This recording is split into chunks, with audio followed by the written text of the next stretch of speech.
如果你问我什么房子最适合空气能热水器，还真回答不了你，因为个人需求不同。但我可以告诉你的是，自建房和别墅最多人用空气能热水器。这栋自建房就即将安装空气能热水器，根据用户7、8人自住的需求，搭配2匹500升的家用空气能热水器。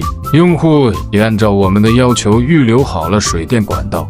今天是来检查预留的水电情况，再确定一下安装位置的合理性。过2天安装后，这4层楼就有即开即热的热水以及让人安心的节能性了。如果换成电热水或燃气热水，要同时实现安全、不费电、全屋热水、即开即热，想想都觉得为难。所以，知道什么房子最适合空气能热水器了不？